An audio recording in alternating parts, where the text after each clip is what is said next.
আসসালামু আলাইকুম রহমতুল্লাহ। সুপ্রিয় শিক্ষার্থীবৃন্দ, আশা করি তোমরা সকলেই ভালো আছো। আজকে আমরা 9.2-এর 12 ও 13 নম্বর প্রশ্ন নিয়ে আলোচনা করব। প্রশ্নটি হচ্ছে cos square 30 degree minus sine square 30 degree equal two cos 60 degree. সমাধান: আমরা বাম পাশের টুকু আগে নেব, LHS লেফট হ্যান্ড সাইড। বাম পাশের টুকু আগে নিয়ে নেব এখানে। তারপর আমরা এই যে স্কোয়ার যেটা রয়েছে সেটাকে ডিগ্রির বাইরে নিয়ে যাব, স্কোয়ারকে ডিগ্রির বাইরে নিয়ে যাব দোনো পাশ থেকে। এবার cos 30 ডিগ্রির মান নিয়েছি, এখানে সাইন 30 ডিগ্রির মান নিয়েছি। কিভাবে মানগুলো বের করতে হয় সেই বিষয়ে আমার একটি ভিডিও রয়েছে, ডেসক্রিপশন বক্সের মধ্যে দেওয়া থাকবে, সেখান থেকে দেখে আসতে পারো। এখন এটা আমরা কিভাবে পেলাম, এটা সেটি কিভাবে পেলাম, এটা থেকে স্কোয়ার রুটে কাটা যায়, স্কোয়ার রুট 3ও পাবে, স্কোয়ার 2এও পাবে। স্কোয়ার আর রুট যদি কাটা যায় তাহলে উপরে 3 থাকে, আর এই স্কোয়ার 2কে দিয়ে দিলে 4 হয়ে যায়। স্কোয়ার মানে হচ্ছে 2 দুইবার গুণ। তাহলে এখানকার যে স্কোয়ার 1কে দিলে 1ই হয়, আর স্কোয়ার যদি 2কে দিই তাহলে 4 হয়ে যায়। তাহলে কি হবে নিচে? এখন আমরা এটা লসাগু করব। হরে রয়েছে 4 4, দুইটা 4 থেকে একটা 4 লিখে দিলাম, এটা হচ্ছে লসাগু। এবার এই হর দিয়ে ভাগ, এই 4 দিয়ে 4কে ভাগ দিলে হয় 1, 1 দিয়ে 3কে গুণ দিলে হয় 3, মাইনাসের মাইনাস। আবার এই 4 দিয়ে এই 4কে ভাগ দিলে হয় 1, 1 দিয়ে 1কে গুণ দিলে হয় 1। এই পর্যন্ত আশা করি বুঝতে পেরেছ। এবার এই পর্যন্ত আমরা করেছি। এবার এর পরে আমরা বিয়োগ করব, 3 থেকে 1 চলে গেলে 2, নিচের 4। এবার দুটো আবার কাটাকাটি যায়, হাফ হয়। কিভাবে হলো?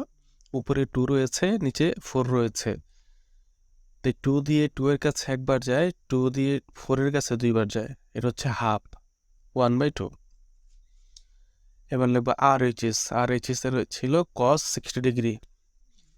এবার cos 60 ডিগ্রির মান হচ্ছে হাফ, সেটা আমরা সেই মান থেকে নিয়ে নেব হাফ। তাহলে আমরা রাইট পক্ষে হাফ পেলাম, লেফট পক্ষে মানে বাম পাশে হাফ পেয়েছি, ডান পাশে হাফ পেয়েছি। তাহলে দুটো মিলে গেল, আমি লিখতে পারি সুতরাং LHS = RHS শুট। 13 নম্বর প্রশ্নটি হচ্ছে sine 60 degree cos 30 degree plus cos 60 degree into sine 30 degree equal to sine 90 degree. সমাধান: আমরা প্রথমে বাম পাশের টুকু নেব, এই সমানের বাম পাশের টুকু, LHS লেফট হ্যান্ড সাইড। এটা নেওয়ার পর মানগুলো বসিয়ে দেব, সাইন 60 ডিগ্রি cos 30 ডিগ্রি এগুলোর মান বসিয়ে দেব।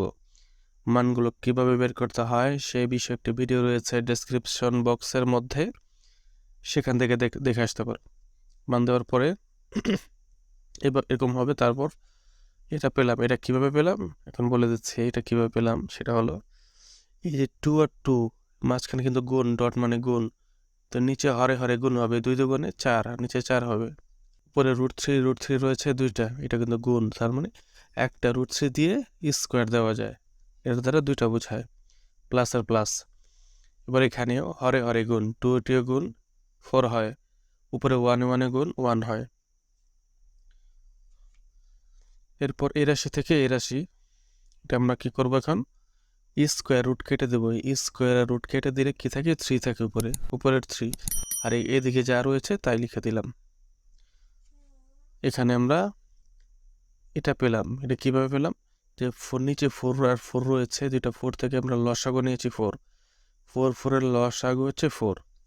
তারপর হর দিয়ে ভাগ, লব দিয়ে গুণ, এই 4 দিয়ে 4কে ভাগ দিলে হবে 1, 1 দিয়ে 3কে গুণ দিলে হবে 3। আবার এই 4 দিয়ে 4কে ভাগ দিলে হবে 1, 1 দিয়ে 1কে গুণ দিলে হবে 1। তাহলে এটা আমরা পেলাম, যেহেতু এ পর্যন্ত আমরা করেছিলাম। এবার এরপরে কি করব? আমরা এটা যোগ দিব, উপরে যোগ দিলে কি হয়? 4 হয়। 4 4 কাটা যাবে, লবে হরে কাটা যায়, 1 হয়, 1 পেলাম আমরা। এবার লিখবো রাইট সাইডে কি রয়েছে, right hand side sine 90 degree, এটা ডান পাশে ছিল, বসিয়ে দিলাম। দেওয়ার পর এটার মান বসাবো, এটার মান হচ্ছে 1। তাহলে আমরা বাম পাশে 1 পেলাম, ডান পাশে 1 পেলাম, মিলে গেল। লিখতে পারি LHS = RHS শুড, দেখানো হলো। এটা হচ্ছে আমাদের 13 নম্বর প্রশ্নের সমাধান।